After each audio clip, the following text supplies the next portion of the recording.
Welcome to another Encore presentation of Heart to Heart with Anna. Today's show is from Season 2 and was episode number 14, Adult Survivors on Pregnancy and Motherhood. This episode, like the one that aired yesterday, is from Season 2 of Heart to Heart with Anna, and the theme was There is Hope. I really enjoyed talking with these 3 adult CHD survivors, and I think you'll enjoy hearing their stories of hope regarding motherhood.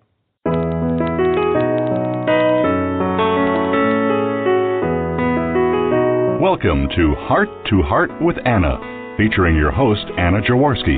Our program is a program designed to empower the CHD or congenital heart defect community.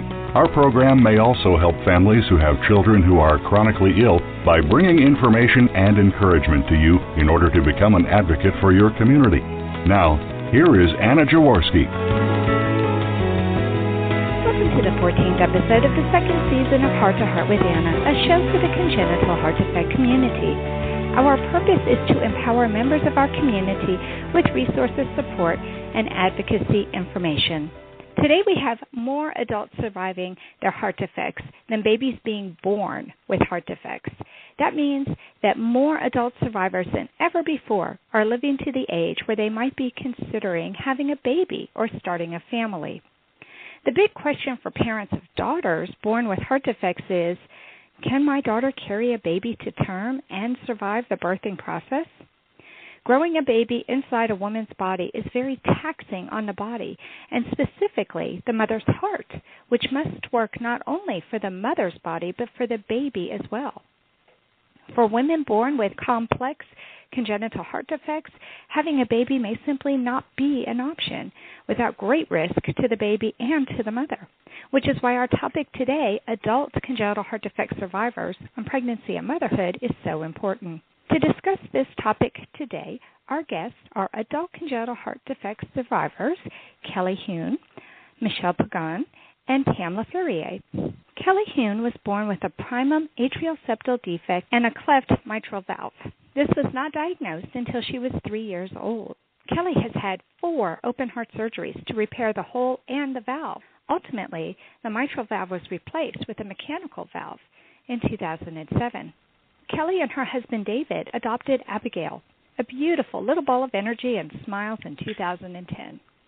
Abigail has brought all new challenges into Kelly's life, but the rewards of being her mom are exponential. Kelly is a stay-at-home mom for Abigail, which means they can go on adventures, bake together, and Abigail goes to most of Kelly's cardiology appointments, which means that at 5, she has an amazing understanding of the heart and how doctors perform checkups. Welcome to Heart with Anna, Kelly. Thank you. Well, I am so excited to have you on the show today. This is a really exciting topic for me. I have a lot of friends whose daughters are now adult age and considering pregnancy. I was wondering if you could tell us your story about adopting Abigail, because I know for some of my friends' daughters, actually having a baby with their own body is not going to be possible, but that doesn't mean that they can't be a mom. With the pregnancy, it puts a lot of pressure on the ventricles particularly, and that just adds a lot of complications. And for me specifically, this was decided in 2007 when I had my valve replacement. I had the option of either a tissue valve or a mechanical valve. The tissue valve would mean that I could maintain a healthy pregnancy to term, but that the valve would probably go bad pretty quickly afterwards, and I would need another open heart surgery, which would make 5. And the other option was the mechanical valve, which would mean I would be on a blood thinner, which is very dangerous during pregnancy and birth, which would mean that I would not have the option of pregnancy to be a mother, but it also means that I would not need another open heart surgery. So after much debate and much praying, my husband and I both decided that it would be best to opt for the mechanical valve. So after the valve was placed in March of 2007, I started feeling healthy and active and ready to care for a child, and my husband and I started the adoption process in October of 2007. Well, I know from having friends who have adopted that starting the adoption process is one thing. Actually getting to adopt a child is something totally else. So how difficult was it? What was the biggest challenge that you faced in adopting Abigail? part of the challenge was convincing the adoption agency that my heart was healthy enough, but that was solved with a letter from my cardiologist who said that she can't guarantee that I would live to be 80, but what doctor can. And that with the valve, and with the state that my heart was in at that time, the likelihood of me dying from my heart defect was far less likely than me dying from crossing the street. Wow. Yeah, it was just, as long as I didn't get pregnant, my health was fairly guaranteed as long as I kept myself healthy like any normal person. So that was one issue, but the major issue we had actually was the depression that I went into after my heart surgery, which is completely normal. But because I had this issue with depression, I had to go through extra mental health evaluation before I was approved to adopt. So we were actually approved to adopt after all the background checks and all the paperwork and piles of paperwork and interviewing everyone we have ever known. Wow. We were finally approved to adopt in January of 2009. Wow. So it took almost 2 years to get to the point where you were finally approved to be adoptive parents.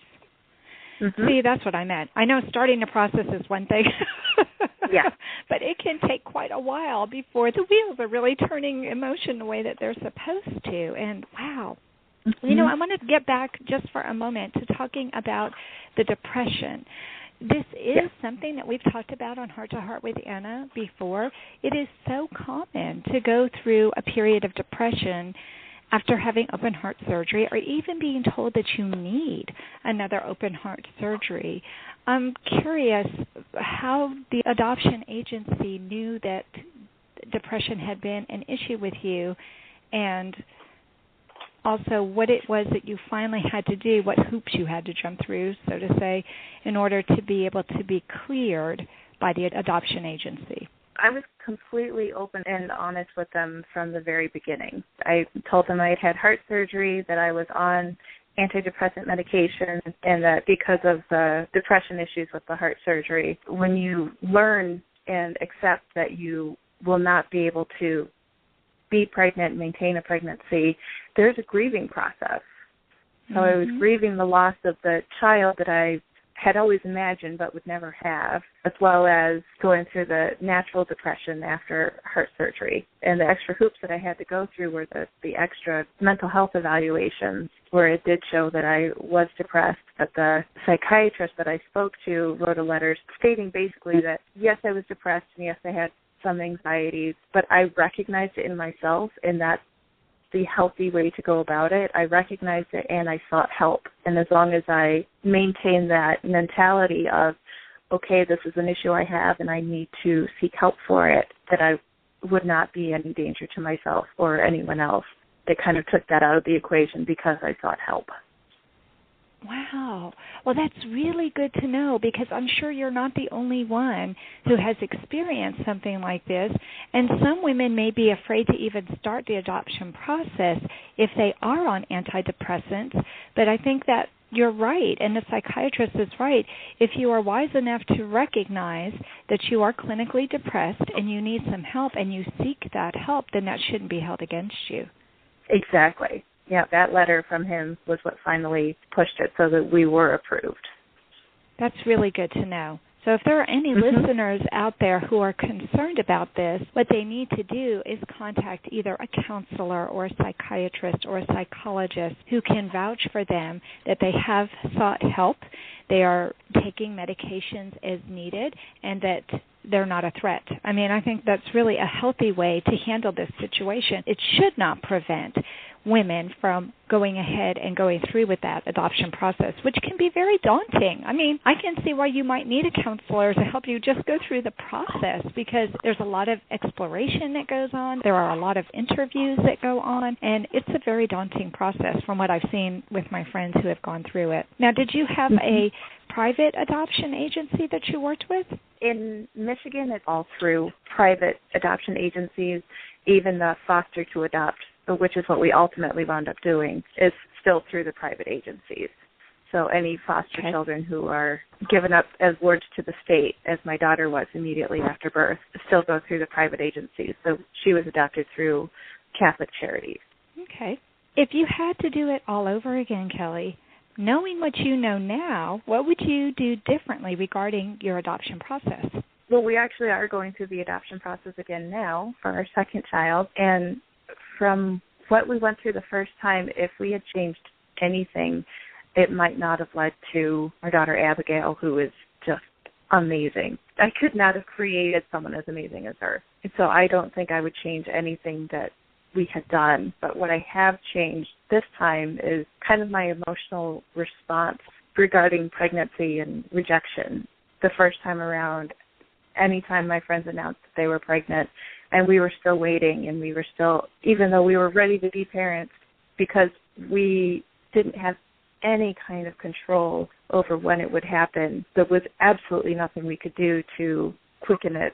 Most normal, healthy couples can track their fertility. We didn't have that as an option. So when our friends were announcing their pregnancies, I would get very depressed, and I really took it personally, but I had a lot of issues with that. And I talked to my cardiologist, and I kind of felt validated because she said when she was going through the adoption process with her children, she went through the same thing where she told her husband, I cannot go to one more baby shower because I just want us to have our baby. But it still didn't help my relationships with my friends and my family. And the other issue that I had was the rejection by potential birth mothers as a sign of something wrong with me. I kind of felt like every time a birth mother looked at our profile and decided not to even interview us, much less meeting with us and deciding not to have us raise her child, it was a rejection to me on something wrong with me instead of that I just wasn't the match that she needed. Mm-hmm. So it sounds like this second time, because you already have Abigail, it has made your view of motherhood a little bit different. You're not, I hate to use this word, but I can't think of anything else right now. It's not like you're desperate to be a mom because you already are a mom. So trying to have this second child has taken a lot of that pressure off of you so that you can go to other people's baby showers now and you can be happy and not mourning the fact that you don't have a baby yourself. Right, yes, and the same friends who were pregnant at that point are actually pregnant now or just recently had children. And I have been able to celebrate with them instead of mourning by myself. Right, right. And also the rejection doesn't come as such a stinging blow anymore because you already have Abigail, and now the adoption agencies can actually present not just your record that shows you have a heart defect, but the record that you're a successful mom with a 5-year-old daughter. Yes, in our adoption process this time, we started the process in November, and we were approved in April. In November of 2013 and approved in April of 2014. So now we're just in the waiting process again. Yeah, right, so it's a much, so everything's going a lot easier faster. process. Yes. Well, good. And I hope that Abigail gets a little brother or a little sister soon and that you can fulfill your family. Is that what you're hoping, just to have 2 children, or do you think you might adopt even more than that? No, my husband was happy with 1, and he's kind of going along with 2 for me because that's what I always dreamed of. That was always my family plan, was to have 2 children. Whatever makes me happy makes him happy, and he is a wonderful dad and an amazing husband. I could not imagine being a parent without him. He's such a good support system for me. Well, I love the photos that you shared with me, and I hope our listeners are actually looking at the slideshow that goes along with this program because she is just so gorgeous, and you look like such a happy family. Thank you. Yeah, she is just a ball of energy and sunshine and happy all the time. That's what we hope for, a healthy, happy baby who kind of completes us, kind of makes us feel like this is what we were meant to do. Yes. Mm-hmm. Thank you for coming on the show and for sharing with us. We need to take a quick commercial break, but don't leave. Coming up next, we have another congenital heart defect survivor who also wanted a baby of her own. We'll discover how she and her family completed their family when we return to Heart with Anna. Anna Jaworski has written several books to empower the congenital heart defect, or CHD, community. These books can be found at Amazon.com or at her website, www.babyheartspress.com. Her bestseller is The Heart of a Mother, an anthology of stories written by women for women in the CHD community. Anna's other books, My Brother Needs an Operation, The Heart of a Father, and Hypoplastic Left Heart Syndrome, a handbook for parents, will help you understand that you are not alone. Visit babyheartspress.com to find out more. Welcome back to our show, Heart to Heart with Anna, a show for the congenital heart defect community. Today we are talking with adult congenital heart defect survivors Kelly Hune, Michelle Pagan, and Pam LaFerrier. We just finished talking with Kelly regarding her experience with adoption as a means to completing her family, and I really hope that she does get another child, and maybe she can come on Heart to Heart with Anna later and tell us about how that process went. But now we will turn our attention to Michelle Pagan. Michelle Pagan is a mom to twin heart-healthy girls, Risa and Nayli, with the help of a fantastic gestational surrogate. She also works full-time as an attorney specializing in IT. Michelle was born with a form of tetralogy of Fallot, pulmonary atresia with ventricular septal defect, and multiple aortopulmonary collaterals, which are also known as MAPCAs or collaterals. She was cyanotic her whole life, and she underwent her first palliative open-heart surgery at age 26 with another open-heart surgery at 30 years of age. She and her husband tried for 5 years to stay pregnant as they suffered through 6 miscarriages due to unknown reasons, before turning to adoption and then gestational surrogacy. We'll meet Pam LaFerrier in our next segment. Welcome to Heart with Anna, Michelle. Hi, Anna. Well, I am so excited in reading your bio that even though you lost 6 precious babies, now you have twins. Oh, yes. It's just the culmination of everything that we've worked for, and we're so happy to have our girls.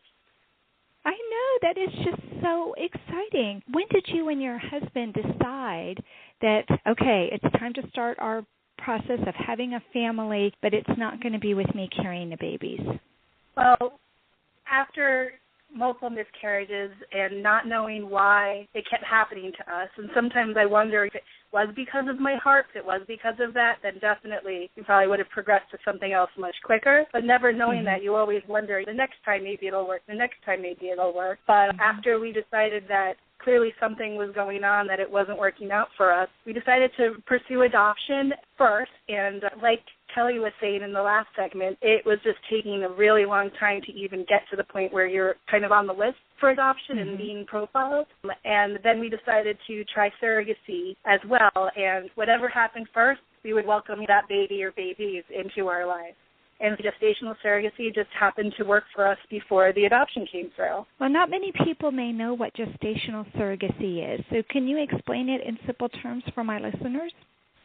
Sure. Now, there's technically 2 kinds of surrogacy, even though most people just call it surrogacy generally. There's traditional surrogacy, which is the surrogate's egg and the intended father's sperm, and then the intended mother would have no biological connection to the baby. But this isn't done very much anymore, because with all the technological advances and reproductive treatment, gestational surrogacy with the intended mother's egg and the intended father's sperm make the baby in vitro, and then the embryo is put back into a gestational surrogate or carrier instead of the intended mother. So the way we explained it to our friends is that it was our bun and her oven.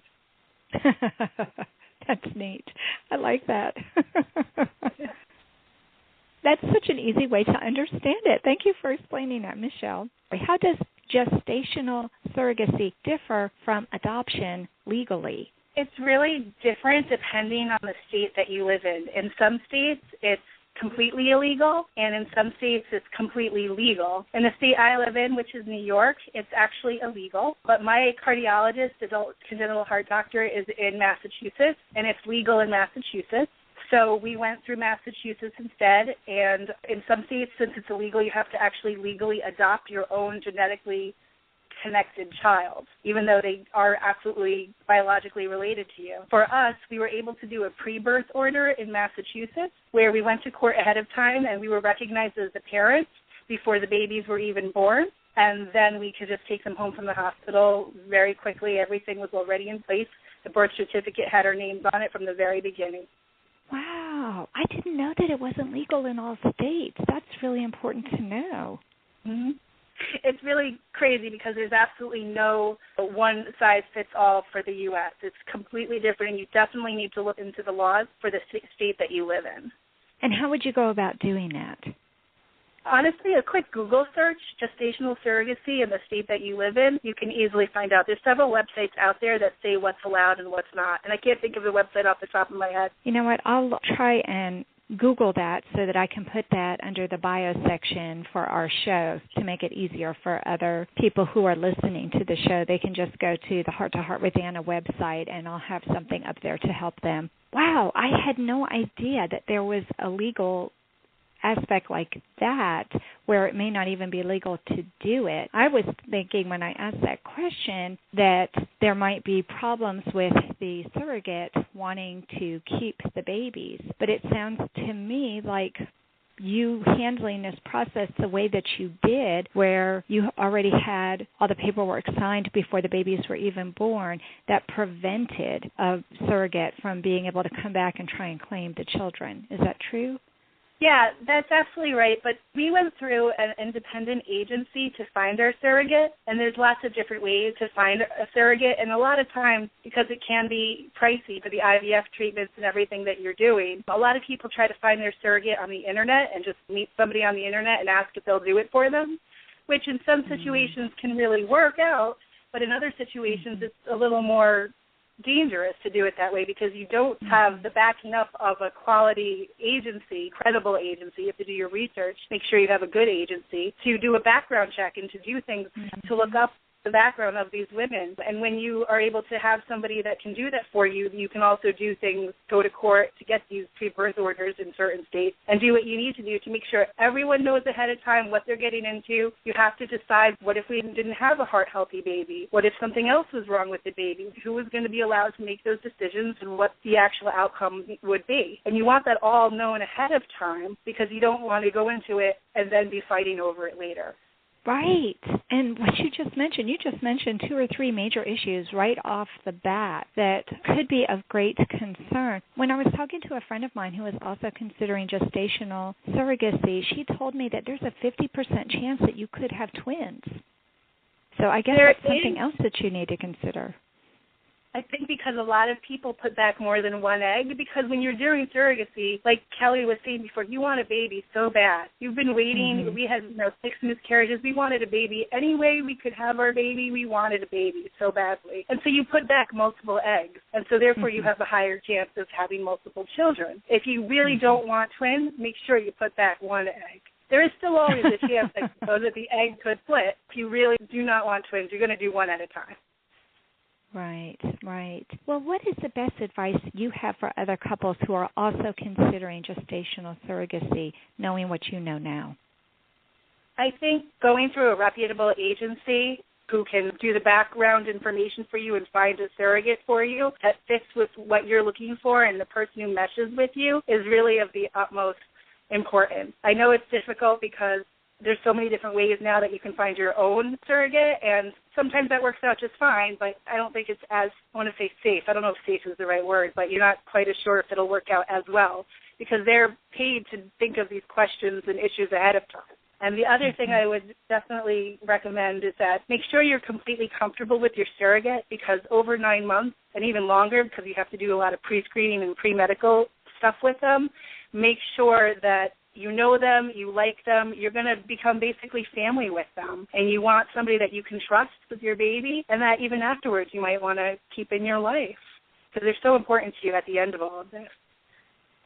They really are. So that's really interesting interesting, though, that you said first go through a reputable agency, and then next you said make sure you're comfortable with them, because how will you know if you're comfortable with them? Do you interview them and spend some time with them before you make your decision?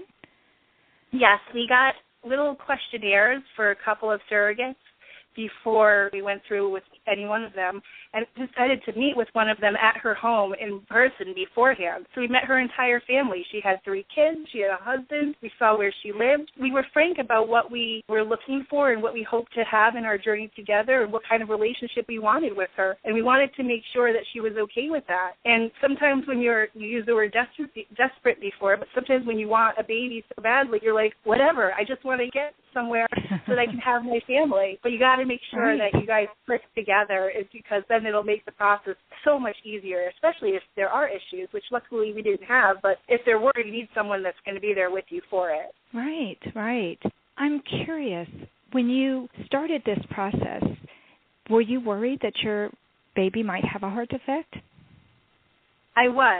I was really concerned about it. As many people, adults with congenital heart disease, I didn't know why I had my defect. I was just bored with it. And so we did undergo genetic testing, and we did undergo a lot of things. And after the babies were conceived, we did have fetal heart echoes done on them, and they took a really close look at their hearts at about 20 weeks gestation to make sure that they were heart healthy, and luckily they were.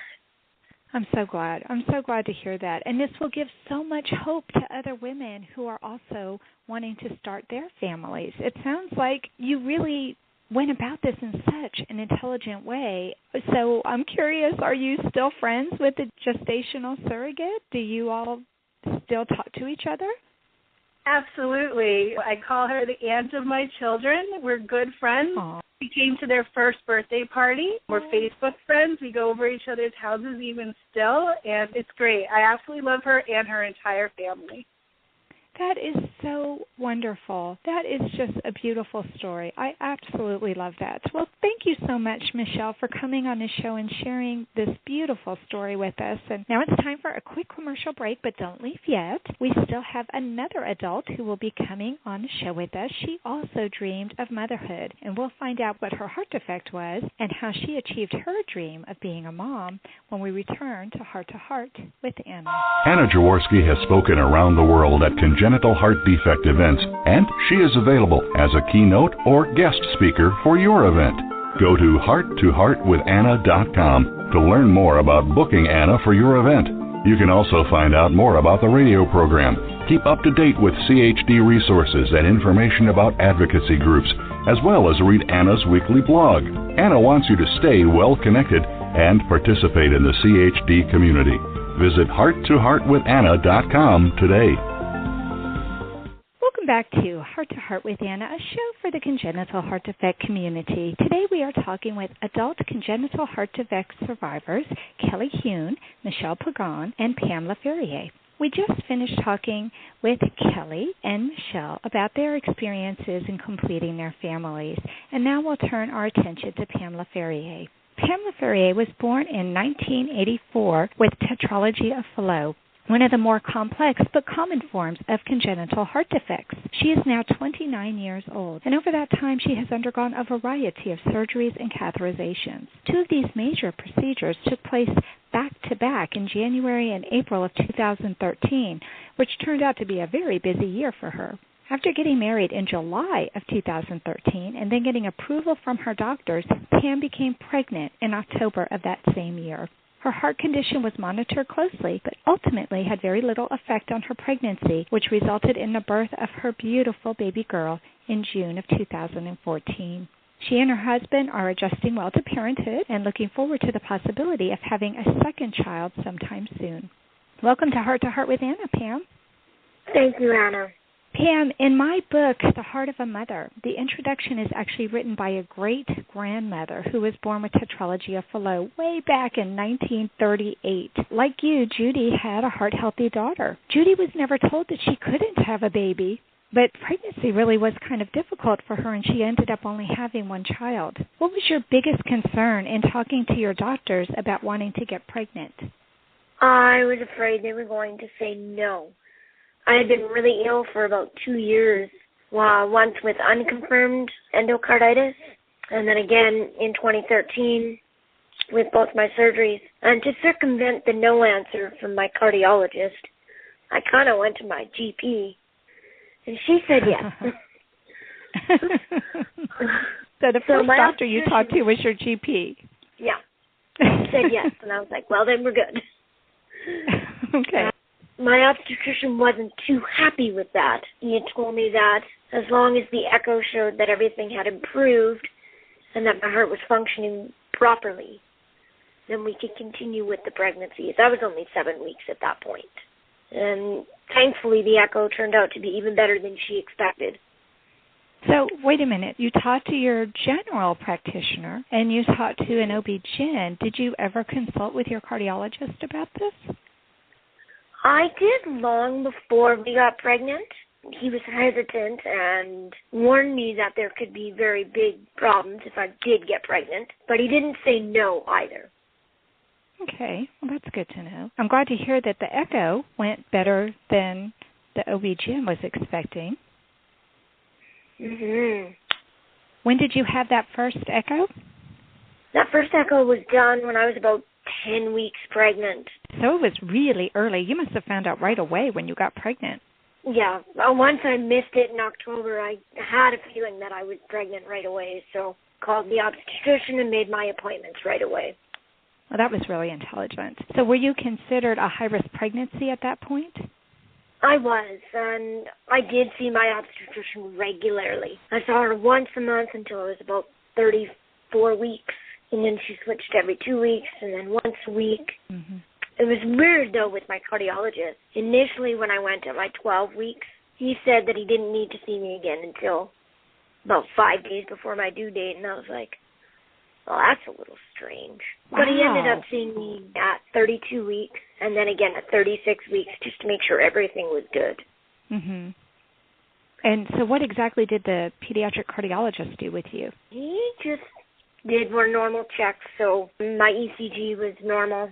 There was no problem there. They did an echo at 36 weeks just to make sure everything was still good. It showed very little change, which they were happy with.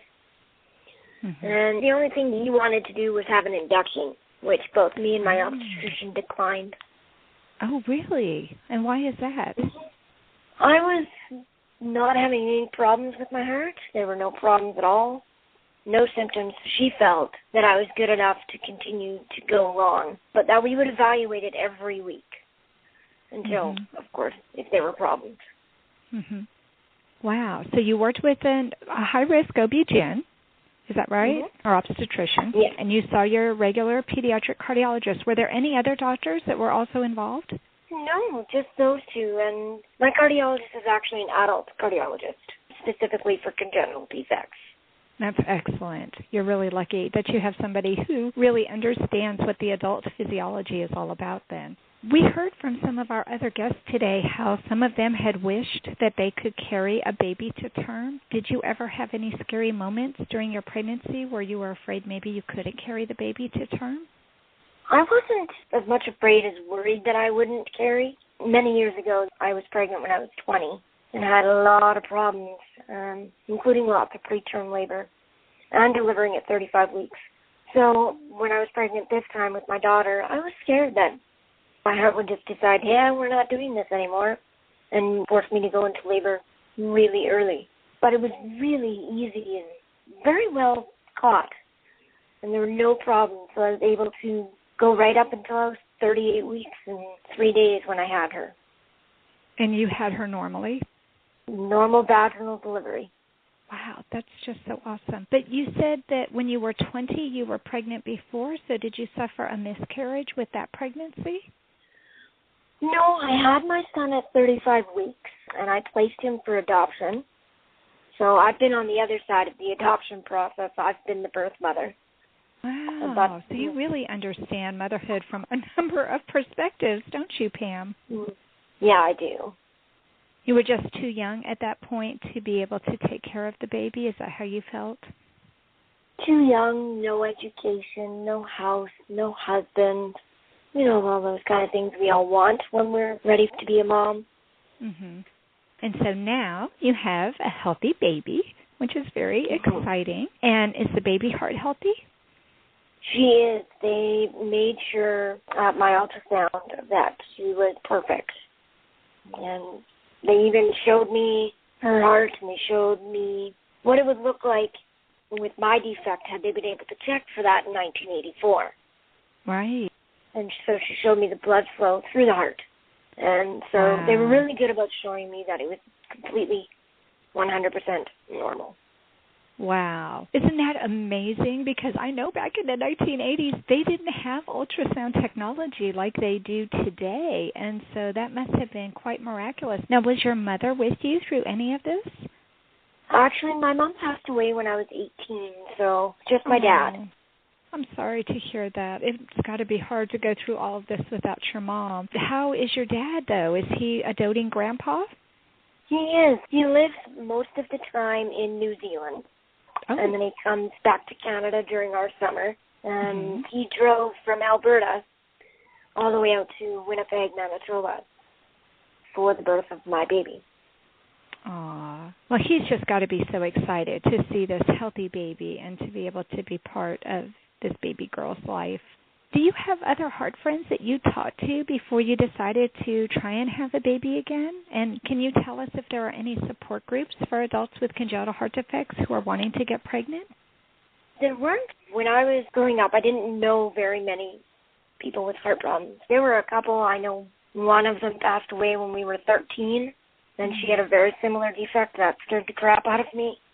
And another classmate of mine, but he's male, so he's never going to have to worry about carrying a baby. There wasn't a lot, but I ended up on Facebook, and there were a couple of groups specifically for women with congenital defects, including one specifically for women wanting to get pregnant or who already had been pregnant.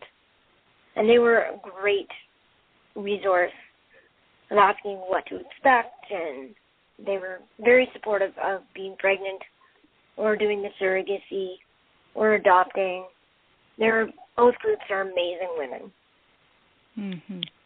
And I think that's what you really need, especially since you didn't have your mom to talk to. You needed some other women, in my opinion. I'm big on social networking, though. But I would think that you would want to have other women that you could ask questions of and that could be there and be supporting and encouraging you, because it's scary to be pregnant whether you have a heart defect or not. You know that there are things that could go wrong, and it helps to have people around who care about you and want to see you be successful. Don't you think so? Oh, it's very important. And so actually, I met, finally, another lady who's my age. She lives in Winnipeg, and she has a congenital heart defect as well. I finally got to meet someone in my area in January, and she's actually getting ready to do surrogacy up here in Canada, so she's pretty excited. That's so great. It's so good to have another friend who really understands what it is that you're going through, and she can probably turn to you and ask you a gazillion questions, and you probably know the answers, which would be really, really helpful. Mm-hmm. Pam, what advice would you give to other adults with congenital heart defects who wish to become pregnant?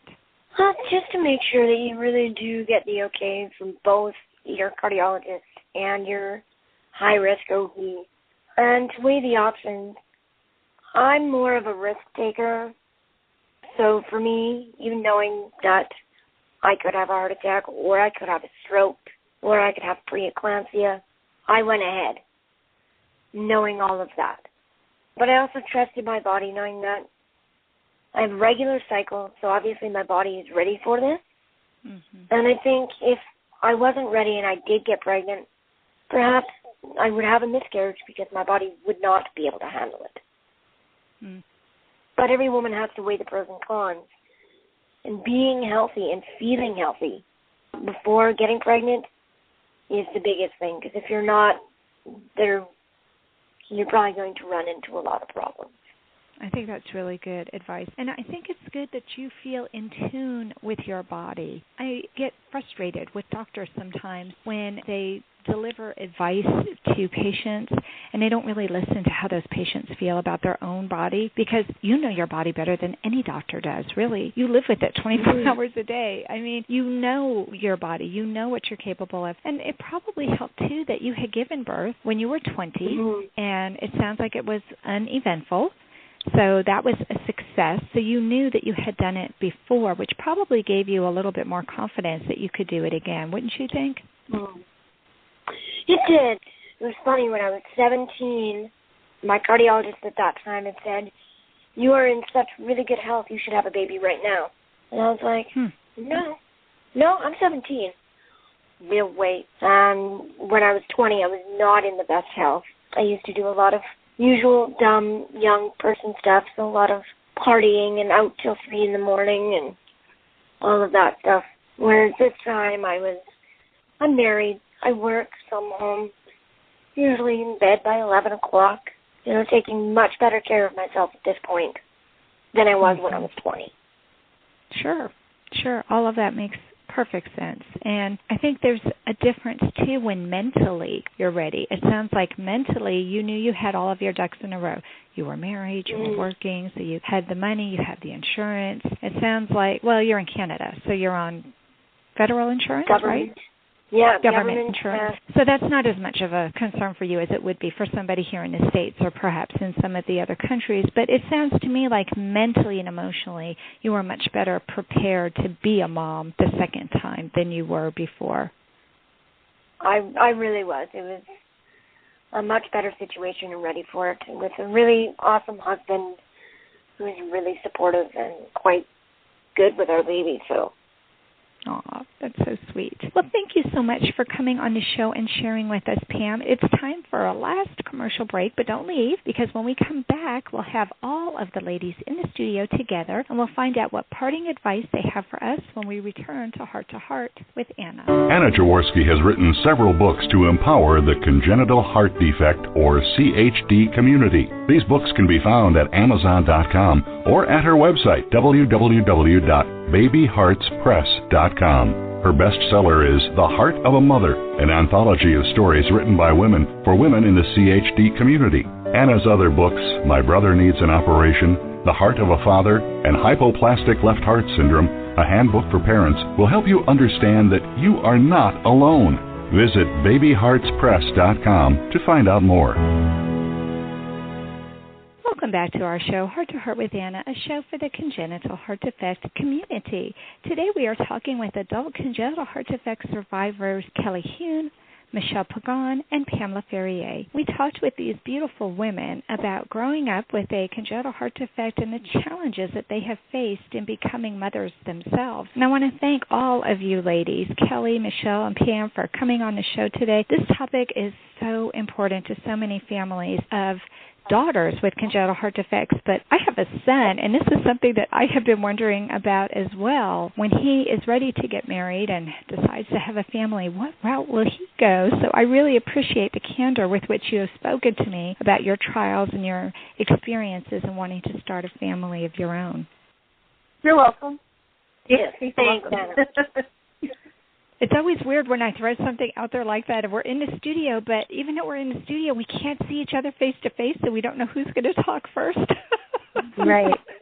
So thank you for responding. Someday maybe we can do this where we can actually see each other, and it would make it a little bit easier. But we don't have a whole lot of time, but we do have about 7 or 8 minutes that we could talk. So I'm going to ask each of you ladies in turn if you have any parting questions for one of the other guests, or if you have a comment. And I hope we have a couple minutes at the end, because I do want to talk about genetic testing and if any of you ladies have had it or considered it. But I will go ahead and start with you, Kelly.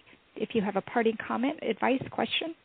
I can't think of any questions, but just kind of piggybacking on something that Pam had mentioned. When I was 15, I was told by my pediatric cardiologist that I was at the perfect health to be pregnant and survive a pregnancy, which at 15 was, Pam heard it at 17 and knew it was wrong. At 15, it was really wrong, but it got my hopes up.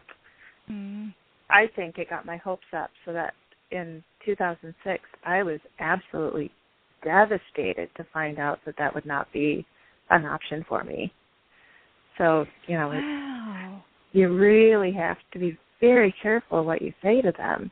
Because I had based everything, I had always wanted to be a mom. That was the only thing I could ever, my only career goal ever was to be a mom, which I know isn't really a career, but. It is a career. No. It is a career. Oh, yeah, it is. I think all of us would have to agree. It is a career.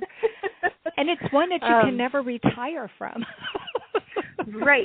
And the pay is awesome, but the pay is terrible, but the coworker is really hot, so that always works out. The benefits are good. Yeah. All the hugs and kisses can't make up any money for that. So true. But yeah, just the pediatric cardiologists, I think they really need to be careful what they say to their patients. Yeah. Or I don't know. I hope there's some.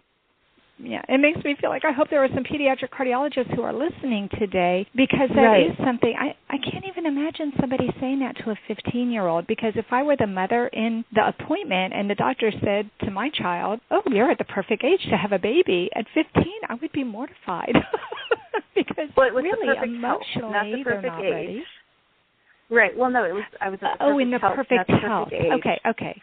Yeah. Okay, but still. And immediately my mom turned to me like the good mother that she was and said, not yet. Right. Okay. I'm really, really glad that you said something like that, because that is something that more cardiologists are going to be facing, children surviving their teens and into adulthood, and things can change. So if the person isn't really ready to be a mother, I don't think that kind of comment is really very helpful. Although I'm sure you found it very helpful at the time and it filled you with so much hope, but only to have it dashed later. To me, that would be just devastating. Okay, well, let's go to Michelle second and see if Michelle has something she would like to impart upon our listeners. I think what I'd probably say is that no matter what, if you want to be a parent, you want to be a mom, you can find a way to do it.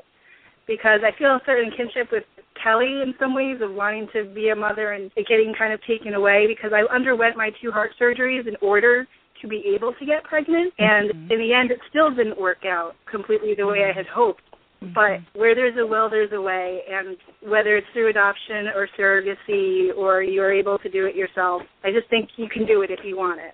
I love that. That's so beautiful. And I want that to be the vision that everybody leaves listening to this show with, that there is a way. Where there's a will, there's a way, and it can be done. I love that. Okay, Pam, you get to have the last word of the 3 here before we talk for just a minute about genetic testing. So do you have a last bit of advice or a question? Just like the other ladies were saying, there is a way to be a mother, even though we have such an uncertain future. But I think that goes for anybody, because nobody knows how long we have. Tomorrow, one of us could go outside and get hit by a car. But if we don't take the risk today, we won't know what that reward is if we don't do it. I just love that. You're absolutely right. None of us have a guaranteed future, and when you're ready to do it, there's no reason why you shouldn't go ahead and try it. And I really believe, especially if you have a very supportive husband and a supportive family, it's just so rewarding to be a mom. I can't imagine my life without my 2 boys. I would not be the person I am today without my boys. Okay, so let's talk real quick about genetic counseling and whether or not you've already had it or planning on having it. Kelly, I'm going to start with you, sweetie. We didn't, it hadn't even crossed our minds, but my younger brother, because of my heart defect, when his wife was pregnant, they did multiple ultrasounds, like cardiac ultrasounds, to check the baby's heart, which turned out to be heart healthy, but so, yeah, I mean, that's another thing to consider is it's a birth defect, but it can be genetic, and your siblings and your nieces and nephews and your children are more likely to be born with a heart defect if there's a family member with one. That's absolutely true. And since my son has a left-sided heart defect, Kelly, I actually have done some research on this, and children with left-sided heart defects like my son, who was born with variation of hypoplastic left heart syndrome, the first-degree relatives, siblings and first-degree cousins, are actually more at risk than other family members are. And there's a disproportionate There's a disproportionate number of parents and other relatives that have undiagnosed congenital heart defects, and the number one undiagnosed congenital heart defect that was discovered in a study that was done by CHOP is bicuspid aortic valve.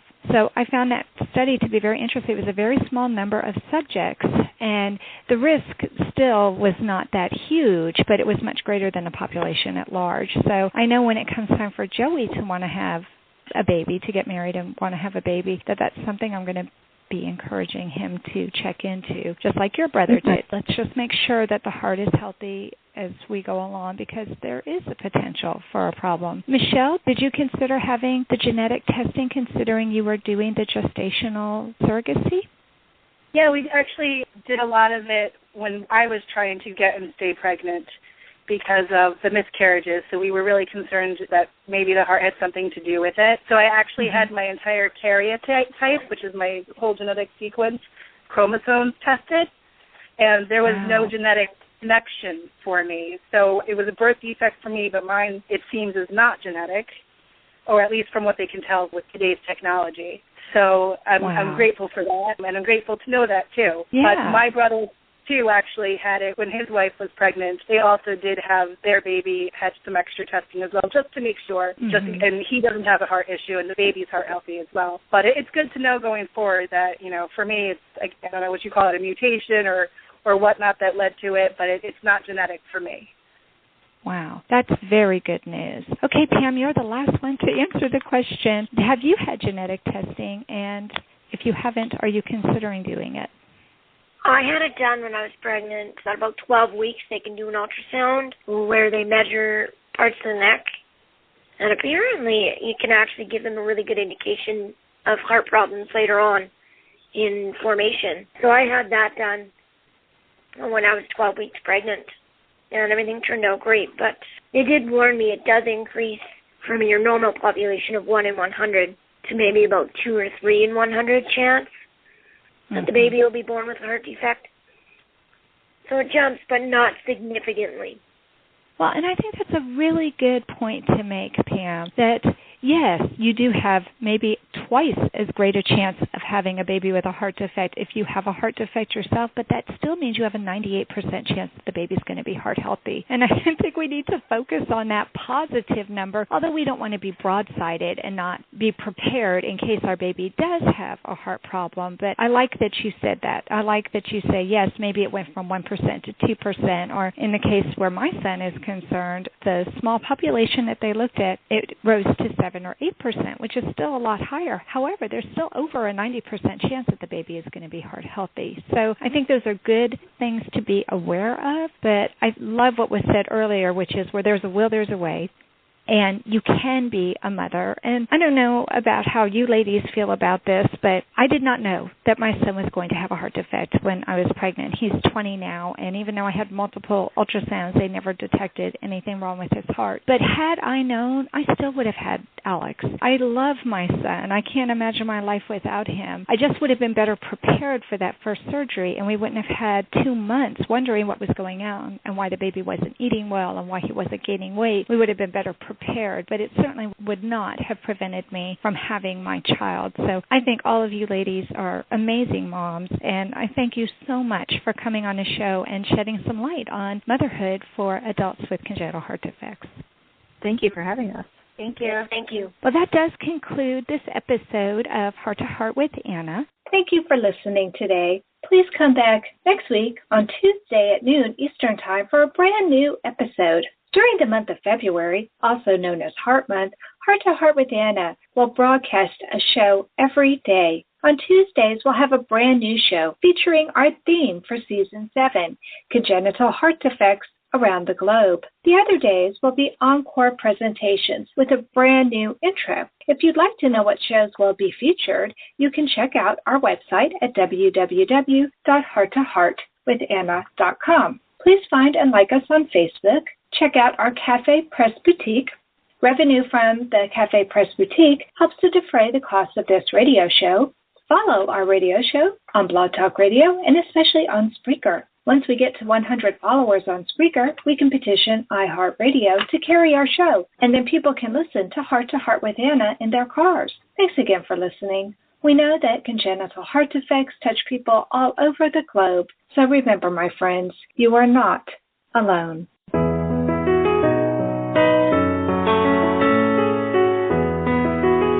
Thank you again for joining us this week.